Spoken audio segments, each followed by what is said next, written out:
Bom dia. Já tô me sentindo esquisito porque 2 semanas é muito fácil criar hábito. Daí eu já esqueci como era falar olhando para a câmera e com as pessoas. Então desculpa se eu estiver olhando mais para a galera, mas esse tempinho que a gente ficou fazendo o culto no formato mais online assim, deu bastante tempo para mim pensar. Eu não saí muito de casa. E quando eu fico um pouco parado fisicamente, eu tendo a gastar mais tempo com a cabeça viajando em muitos assuntos, em qualquer coisa que possa passar. Às vezes não é bom, às vezes é positivo. E uma das coisas que a gente estava conversando, a gente está conversando na igreja, no grupo da diretoria, é uma preocupação constante porque tem a papelada para ver, a gente está tentando progredir nas coisas, é sobre a reforma que a gente quer expandir para caber mais gente, para a gente poder encontrar. Se tudo der certo esse ano, quem sabe com a vacina a gente possa voltar a ter o culto com todo mundo. Estou de alguma forma ansioso, não sei o que esperar, mas faz a gente pensar bastante esse negócio de construção. Especialmente na minha perspectiva, eu sempre tendo a ir um pouco mais para o lado filosófico da coisa. Eu não sei se incomoda um pouco, espero que não. Mas quando eu penso em construção, eu penso muito em como a gente está construindo as coisas na nossa vida. Que tipo de progresso que a gente tem. Eu comentei na outra mensagem de montar blocos, montar coisas como quebra-cabeça. A gente sempre tenta avançar nas nossas coisas, às vezes a gente tem dificuldades, às vezes parece que a construção pode ficar um pouco frágil porque vem circunstâncias complicadas. E nessas coisas de construção, especialmente tem na nossa vida pessoal, mas o que tem me preocupado muito nesses tempos, o ano passado tomou muito da minha preocupação, foi como tem sido a história da construção da nossa vida cristã, da construção da igreja, da construção de uma nação santa no meio desse mundo que precisa tanto ver a palavra de Deus. E nisso eu percebi algumas coisas que eu gostaria de compartilhar. Uma das coisas que me preocupa bastante é uma crise na liderança que a gente tem visto. Em alguns momentos a gente encontra líderes sobrecarregados, em outros momentos a gente acaba encontrando líderes corruptos. Outras vezes a gente vê poucas pessoas dispostas a tomar espaço em lideranças e às vezes está precisando. E isso me preocupa muito, junto com crises na comunidade, que a gente vê influências complicadas no meio das pessoas, no meio da nossa igreja. A gente vê dificuldades com a pregação do Evangelho, de conhecimento do Evangelho, de domínio e de convívio com a palavra de Deus. A gente vê disputas internas, às vezes a gente vê pessoas se acomodando, a gente vê crise no progresso da igreja, projetos que a gente tenta às vezes fazer e algumas vezes falham, calendários que nem sempre batem porque tem muitas correrias que a gente está passando. A pandemia só piorou as coisas, porque mesmo que a gente tivesse calendário que batesse, a gente não podia se encontrar. Mas eu não queria só focar nas coisas negativas, né? Eu estou colocando as minhas preocupações e elas tomaram muito do meu tempo. Desculpa, eu perdi as palavras. Tomou bastante da minha cabeça, talvez até do meu humor, porque quando eu me preocupo muito, eu não costumo ver saída na minha vida pessoal e a minha paranoia é um negócio muito poderoso. Glória a Deus que ele é mais do que isso, né? Então, para hoje eu gostaria de ir contrário a essa minha tendência natural de preocupar com tantas coisas e pensar nessa construção da nossa vida cristã de um aspecto mais positivo, de um aspecto que não é só das dores, não é só das complicações, mas que a gente pode ver a pureza de Deus no meio de tudo isso, que triunfa sobre todas essas complicações.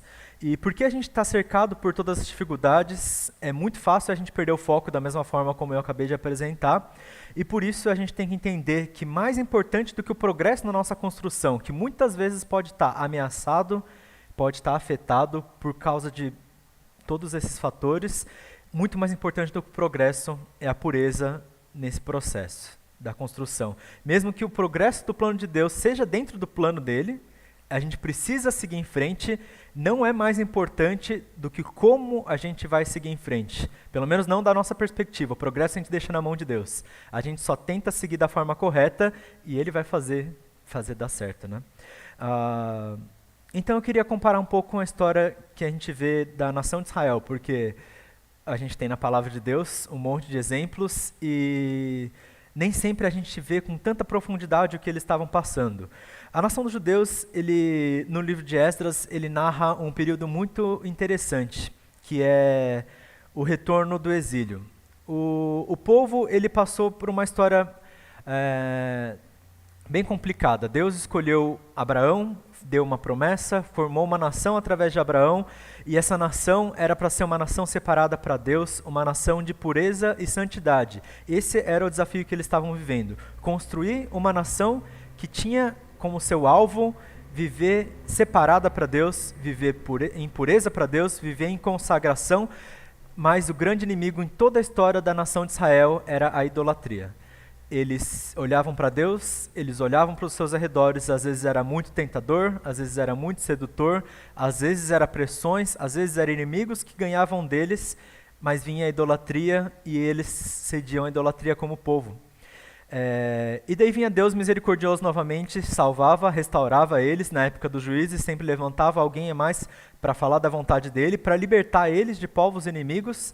Na época dos reis, vinha gente para instituir coisas para ajudar o povo a olhar para Deus.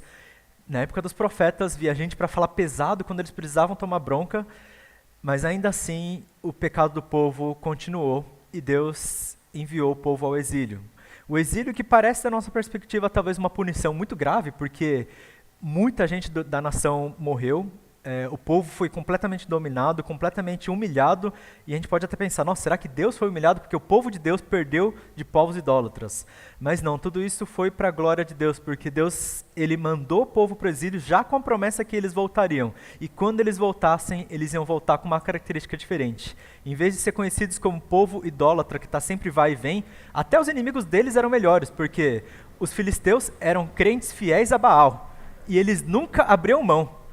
Eles pelo menos não estavam em cima do muro, né? Estavam do lado errado, mas não estavam em cima do muro. O povo de Deus precisava aprender uma lição e Deus fez isso da melhor forma possível, porque quando eles voltaram do exílio, 70 anos depois, Deus cumpriu a promessa dele, ele trouxe de volta de uma nação estrangeira, eles estavam longe, uma geração inteira, 2 gerações inteiras talvez, longe da própria terra.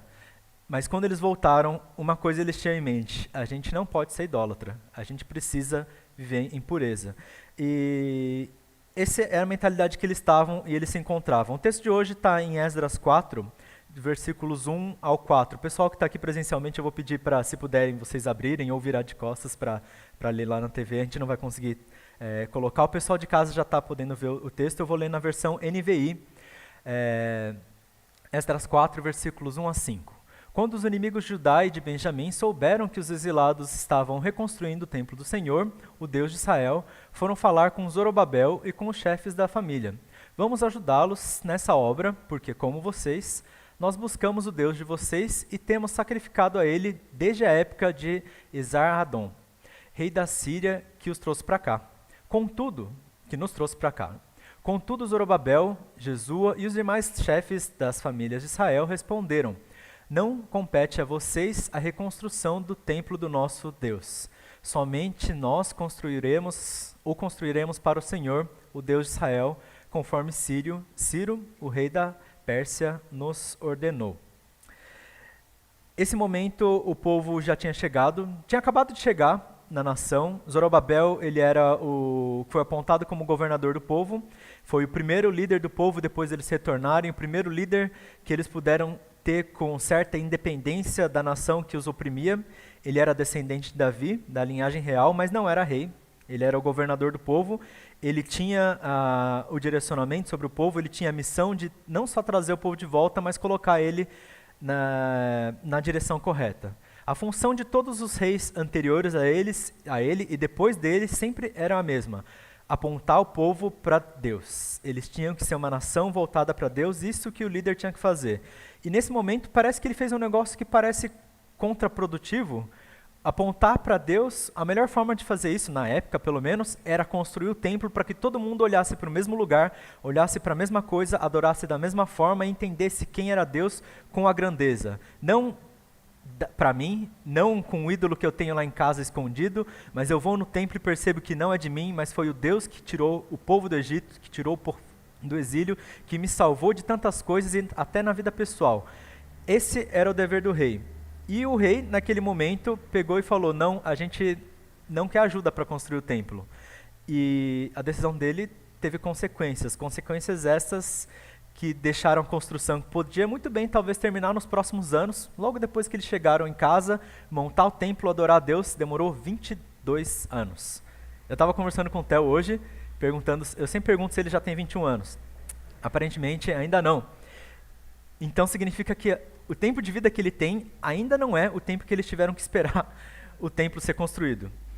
Por outro lado, a minha tartaruga tem exatamente esse tempo de vida. É esquisito que os bichos vivem bastante, né? Eu estava preocupado, falei, nossa, né? 22 anos, meu bicho de estimação já vai morrer. Daí eu fui olhar na internet e descobri que eu tenho que me preocupar daqui a mais uns 10 anos, talvez, né? Quem sabe? Mas essas preocupações necessárias, eu não falei isso à toa, né? É porque a gente está olhando para o lugar errado. Quando eu olho para essa história da nação, a primeira coisa que eu pensei era o lugar certo do plano de Deus é a construção do templo. E Deus tinha falado para construir o templo. Parece que bate, né? Deus mandou construir o templo, então eu vou construir o templo. Mas eu mostrei agora um com cada mão diferente, né? As duas coisas eu falei construir o templo, mas uma mão é diferente da outra. Se eu falasse que Deus mandou construir o templo e eu tento construir o templo da forma como Ele mandou, é uma coisa. Mas se eu tento construir o templo de outra forma, é outra. E nesse momento o povo estava se vendo na possibilidade de construir o templo de outra forma. Mas Zorobabel e os líderes tiveram esse discernimento de entender que não era dessa forma diferente. Está escrito assim no versículo... Eu vou pular para o versículo 3, Heitor. Contudo, Zorobabel, Jesua e os demais chefes das famílias de Israel responderam, não compete a vocês a reconstrução do templo do nosso Deus. Somente nós o reconstruiremos para o Senhor, o Deus de Israel, conforme Ciro, o rei da Pérsia, nos ordenou. É interessante que eles falaram que não compete aos outros a construção do templo de Deus, somente eles podem construir para Deus, conforme o decreto de Ciro. Ciro era a maior autoridade das nações ao redor. Para ser corteses, eles deveriam oferecer alguma coisa também para Ciro, porque naquela época a liderança de uma nação era correspondente à autoridade dos deuses das nações, inclusive talvez até maior do que os deuses conquistados. Ciro teria mais autoridade política do que um suposto deus que perdeu deles. Mas ainda assim, Zorobabel e os líderes colocam que a reconstrução do templo é para Deus. É segundo o decreto que Ciro falou, que Deus usou ele para fazer esse decreto. Esdras narra no livro dele que Ciro, apesar de ser o grande imperador lá da época, ele era subordinado a Deus pela vontade de Deus. E mesmo no decreto de Ciro, no versículo 1 no versículo 3 do capítulo 1, está escrito, qualquer do seu povo que esteja entre vocês, que esteja Deus com ele, e ele vá a Jerusalém para reconstruir o templo do Senhor. Está escrito que qualquer dentro do povo deles, quando as pessoas que estavam ao redor ofereceram ajuda, aqueles lá, na minha primeira leitura eu pensei, é o povo, né? Todo mundo que está junto lá. Não era parte do povo de Israel, eram nações várias misturadas, estrangeiras, que a estratégia da época, eu aprendi isso na escola. Quando o pessoal da Babilônia conquistava um povo, para que eles ficassem confusos, eles trocavam cada um a casa um do outro. Então, o povo que morava no lugar A ia morar no lugar B, e o povo que morava no lugar B ia morar no lugar C, e o povo que ia morar no lugar C ia morar no lugar A. Então, ninguém tinha mais essa noção de propriedade, essa noção de eu entendo do que eu estou fazendo, meus antepassados moraram aqui, isso aqui me pertence. Todo mundo era estrangeiro agora. E não só estrangeiro, você tinha que seguir a religião do lugar, mas você levava a sua junto. Então, você misturava. Você falava assim, eu vou seguir mais ou menos a religião do lugar que eu estou, mais ou menos a minha e mais ou menos a do povo vizinho, porque no lugar que eles estavam, que antes era Israel, agora estava cheio de outras nações misturadas, e junto com isso, idolatria, vários outros deuses. O pessoal passou 70 anos no exílio. Zorobabel voltou para casa com uma coisa só em mente: a gente não pode ser idólatra. A gente não pode deixar que, por mais que seja mais fácil, outros fazerem a construção que Deus mandou só o povo de Israel fazer. Não que os outros não poderiam adorar Deus, mas só o povo de Israel poderia construir o templo dele. Essa era a ordem de Deus. E ele entendeu que a forma como Deus mandou era importante, não só o alvo do plano de Deus. Não era só a construção do templo, mas a forma como o templo era construído. E ele precisava ser construído pelo povo de Deus, porque quem construía o templo tinha propriedade e argumento para falar como o templo deveria funcionar. Se o povo idólatra tivesse metade do valor da construção do templo, eles podiam falar assim: então, de sábado e domingo vocês adoram Deus de Israel, e nos outros dias da semana a gente adora qualquer outro Deus, porque a gente ajudou a construir. Essa era uma coisa que muito bem poderia acontecer, e muito bem acontecia em outros povos. Não sei se é isso que passou na cabeça deles, mas é uma possibilidade de cuidado que eles tinham que tomar, que a pureza valia a pena, por mais que talvez passasse 22 anos até eles continuarem a construção.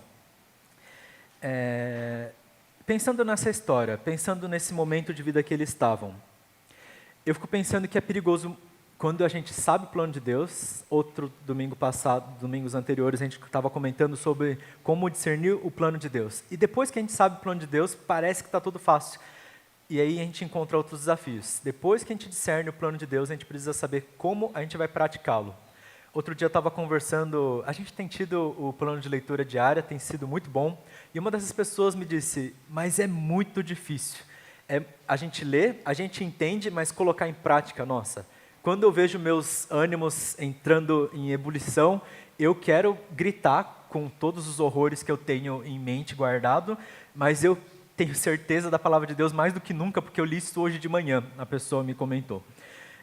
Mais de uma, aliás, no mesmo dia. E é interessante que é muito difícil a gente colocar em prática. Não só difícil colocar em prática, porque o nosso autocontrole tem essa luta interior, às vezes no ânimo, às vezes na tentação, às vezes em outras dificuldades, mas é muito difícil às vezes a gente saber como fazer, porque uma coisa muito bem pode parecer boa. E nesse momento a gente tem que ter firmeza. Firmeza não significa dureza, é diferente, né?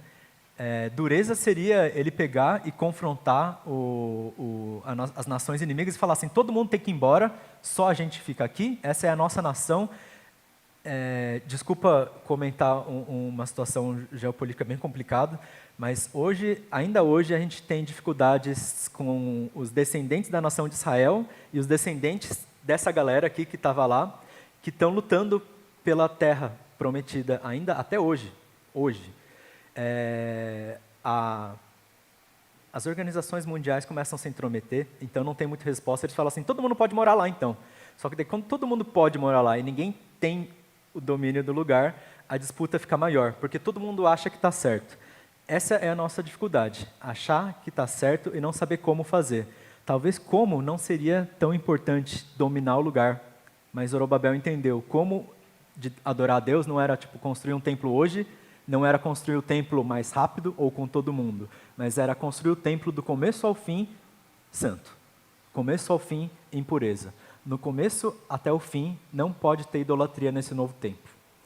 Infelizmente, na história do povo teve mais tarde, tanto que Jesus pegou e começou a quebrar as vendinhas que o pessoal fazia, mas Zorobabel entendeu nesse momento que ele tinha que ser firme. Ele não foi duro demais com os outros, por mais que os outros, ele estava apoiado pelo decreto de Ciro. O imperador disse que eles tinham que construir e que todos os outros povos tinham que ajudá-los. Ele não foi duro demais, ele simplesmente foi firme no que ele acreditava, por mais que, em resposta, ele recebeu dureza. Os povos inimigos pegaram e começaram a fazer fofocas, começaram a tramar contra eles e acabou atrasando. Nesse desafio de a gente ser firme nessas circunstâncias, de entender como fazer as nossas construções na nossa vida, eu queria compartilhar. Eu estou um pouco confuso agora, desculpa, gente, porque não está no meu roteiro, mas na minha meditação hoje de manhã, eu estava pensando bastante sobre uma coisa que eu luto bastante, relevância. Relevância é algo que eu me sinto desafiado positivamente a fazer muitas vezes. Como cristão, eu quero ser incentivado a ser testemunho de Deus nos outros lugares, a proclamar o Evangelho, a ser relevante na sociedade, a trazer transformação, e às vezes isso acaba subindo um pouquinho na minha cabeça e eu quero ser transformação na sociedade. Essa é uma luta que eu passo às vezes porque é muito difícil distinguir o que é eu ser relevante do que não. E esses tempos eu tenho passado por... A gente está no começo do ano ainda, a gente está se reorganizando, muitas vezes muita gente repensa calendário, muita gente repensa a vida inteira, e o que eu tenho pensado era, como eu posso ser relevante esse ano? O que eu posso fazer? O que eu posso acrescentar para o reino de Deus? Como eu posso servir no ministério? Como Deus pode usar os meus dons? E eu comecei a ficar angustiado porque eu não via nada que eu pudesse fazer que ia transformar o mundo. E é muito difícil quando a gente se vê numa situação que a gente não pode transformar o mundo, mas a gente quer. Porque eu tenho certeza que a igreja precisa ser relevante no mundo. Mas eu comecei a ter certeza que talvez eu tivesse que ser, e essa segunda certeza estava errada. O como eu tinha que construir o templo de Deus na minha vida, o templo de Deus como igreja, não era ser relevante na sociedade, eu trazendo a transformação, todo mundo vai ser super tocado por uma palavra que eu vou dizer. Às vezes é só uma pessoa, normalmente é uma pessoa, que vem falar um negócio super incrível e as outras pessoas falam assim, palavra de Deus, vou guardar no coração. E essa relevância, por mais que para mim seja insatisfatória às vezes é exatamente o que Deus tinha em mente.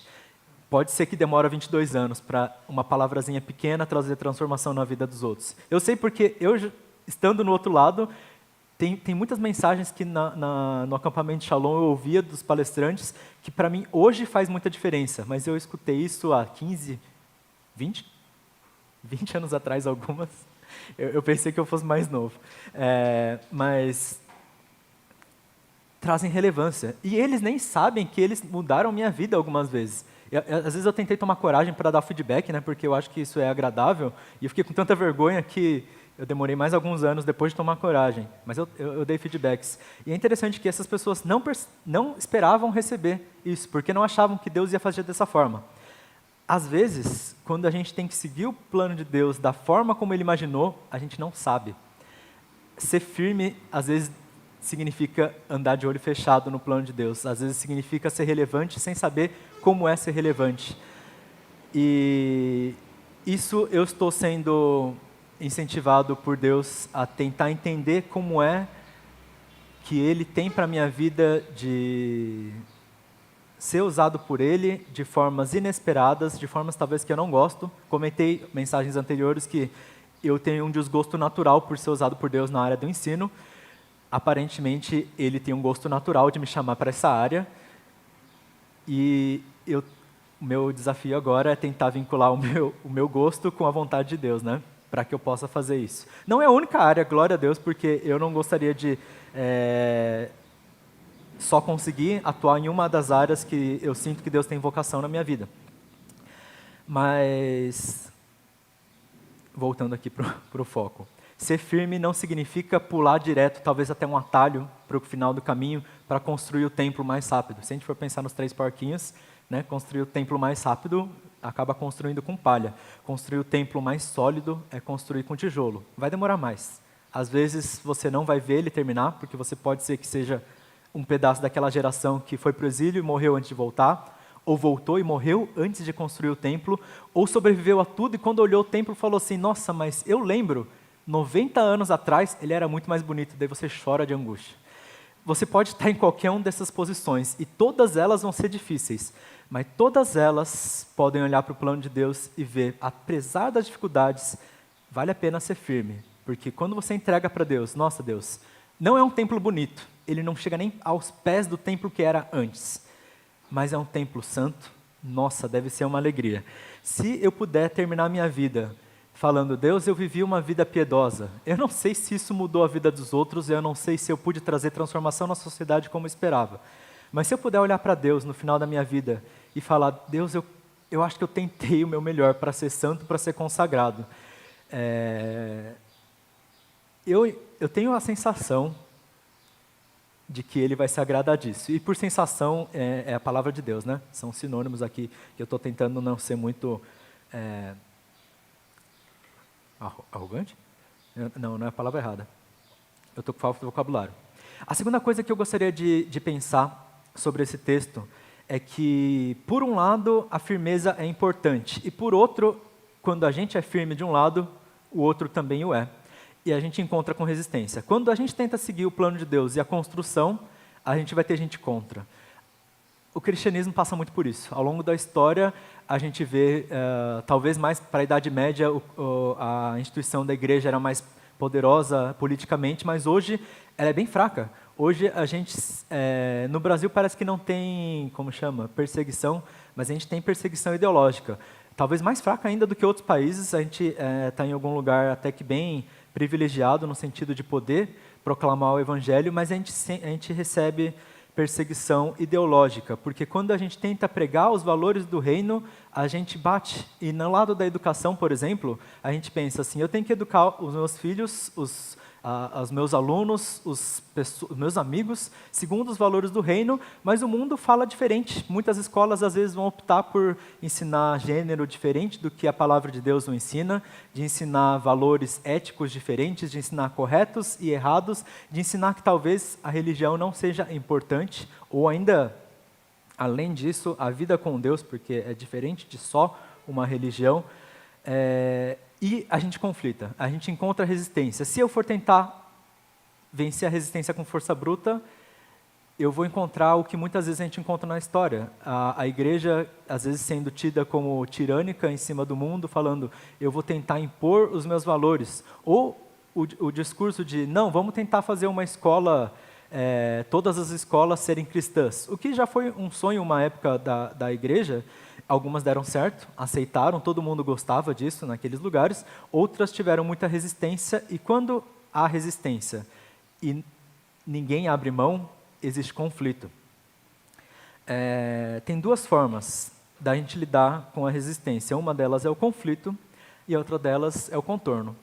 Quando a gente está do lado daquele que está fazendo a ação e não está resistindo, no primeiro ponto eu falei sobre a gente resistindo, mas no segundo ponto é sobre o outro lado resistindo, sobre o mundo resistindo à construção do templo de Deus, às circunstâncias ao nosso redor, tornando difícil a nossa vida de pureza.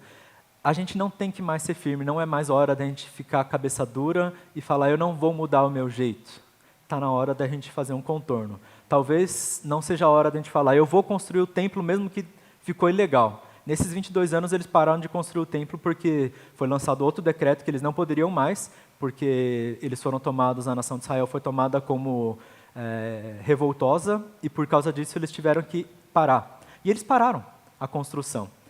Está escrito nos versículos 4 e 5, que eu não vou ler inteiro, mas pode deixar na tela, que o pessoal da região começou a desanimar o povo e atormentar, pagaram os funcionários para que se opusessem e frustrassem o plano deles. E eles pararam de construir. Mais uma vez, a gente vê uma decisão acertada do povo de Israel que voltou com a pureza em mente. Não vamos insistir mais além da conta. Não vamos tentar vencer a resistência com conflito, mas contornar a situação, por mais que às vezes isso demore 22 anos. E demorou 22 anos para eles, demorou 15 anos para eles voltarem a construir, 17 anos para eles voltarem a construir e mais 5 anos para eles completarem a construção do templo. Mas é interessante. E eu tenho duas perguntas para fazer, para a gente refletir juntos nessa manhã. Vocês já passaram pela situação de achar que vocês estão tomando uma decisão acertada porque o plano de Deus está claro, mas a forma como vocês fazem isso causa dor à pessoa que está do outro lado, seja ela cristã ou não? É uma pergunta. E a outra pergunta é, você tem encontrado resistência na construção da sua vida cristã? Resistências que talvez te façam pensar que o caminho de Deus está errado, que talvez não seja o plano de Deus, porque se não está abrindo portas. Resistência que talvez te faça pensar em desistir, que talvez cause angústia. Isso tem sido um problema para você e, em consequência, você tem pensado em conflitar com essas situações?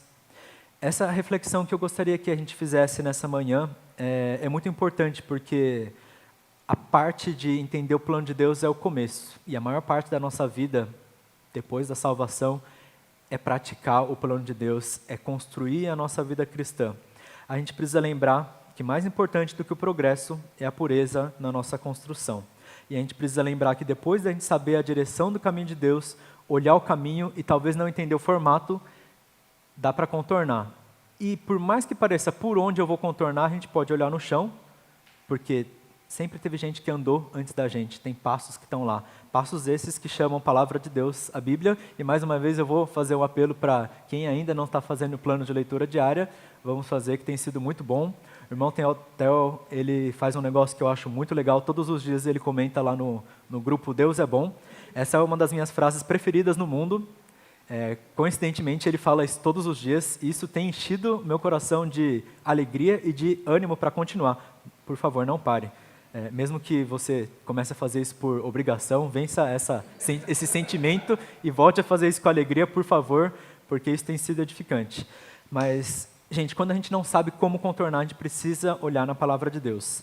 Porque a gente está fazendo uma construção na nossa vida, mas a gente também é a construção de Deus. Está escrito assim em Hebreus 3:6, que Jesus Cristo, ele também é um construtor, e ele, como Filho de Deus, é responsável pela casa de Deus, e nós somos a casa de Deus se nós mantivermos corajosos e firmes na esperança gloriosa dele.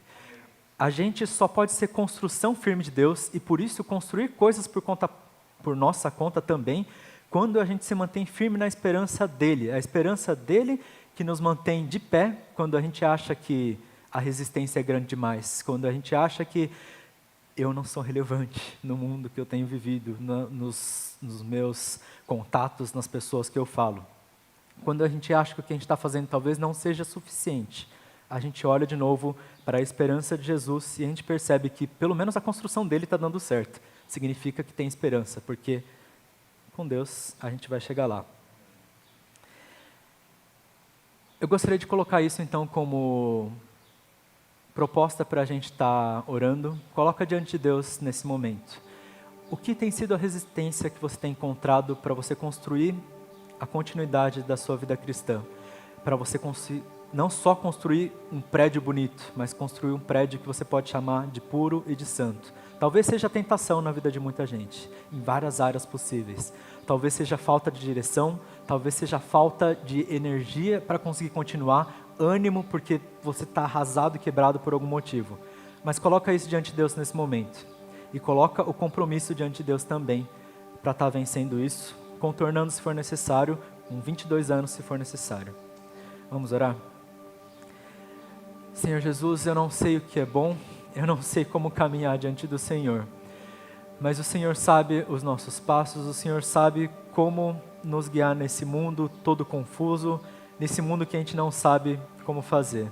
Por favor, seja com a Tua igreja nesse momento, revelando nos nossos corações, meu Pai, o que a gente precisa entender dos Teus planos, o que a gente precisa entender de como dar os nossos passos.